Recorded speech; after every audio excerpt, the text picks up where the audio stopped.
İstənilən halda təbii ki, plusları çoxdur. Yəqin ki, o mənada ki, Ukrayna tərəf illərlə dediyi məsələ baş verir. Əgər siz bizi gərəkli olduğu qədər silahlandırmasaz, yaxud kömək etməsəz, sonda müharibə sizin qapılarınızı döyəcək. Bu baş verir. Ona görə Avropa Birliyi və NATO bu günləri Ukrayna istədiyi və bilirsiniz sonuncu Trump-Zelenski görüşündə Zelenski Trumpa 90 milyard dollarlıq siyahının, yəni silah siyahısını təqdim etdi. Və Tomahawklar məsələsi doğrudan da aktual deyil, amma bunun mövzusunda hamısı belə olub da. F-16'lar da aktual deyildi, HIMARS-lar da, Atakan bütün silahlar verilməmişdən öncə bir yarım il onun müzakirəsi gedir. Biz gözləmirik ki, Rusiya Ukraynada olduğu kimi quru qoşunlarla, çünki Rusiyanın bu günləri quru qoşunları yoxdur və səfərbərlik edə bilmir. Bu belədir.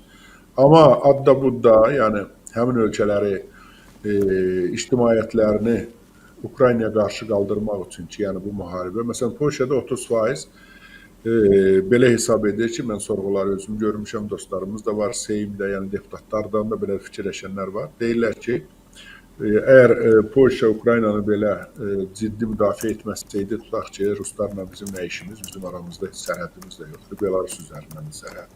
Bir də Kaliningrad tərəfdən də, bir də kiçik orada bir sərhədləri var. Sərhəddən müəyyən mənada çəkinir. Yəni bizim klassik mənada gözləyək ki, məsələn, hansısa bir patriotik duyğular, nə bilim, belə bir vətənpərvərlik hissi, biz imperiya ilə dalaşmalıyıq, imperiyanı bitirməliyik, demokratiya qalib gəlməlidir.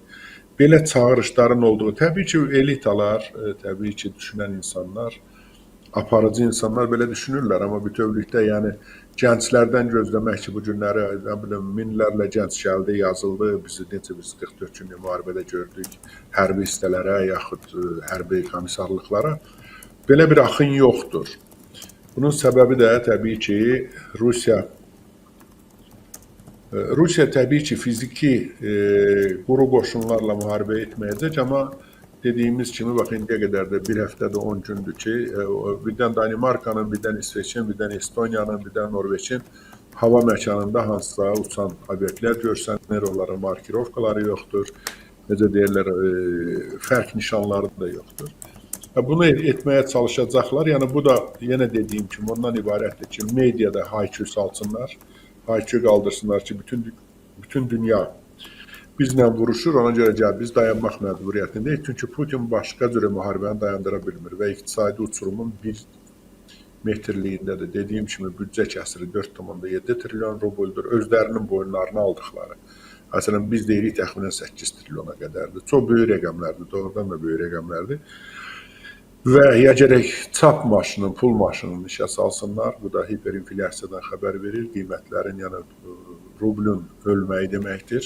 Belə dilema qarşısındadır Rusiya ictimaiyyəti. Ona görə ora-bura, necə deyirlər, üzr istəyirəm ifadəmə görə ağız atmalıdır. Yəni quduz it kimi başqa əlacı yoxdur. Yəni bir mənalı olaraq Ukrayna ilə bağlı Avropa Birliyi və NATO'nun qərarları var.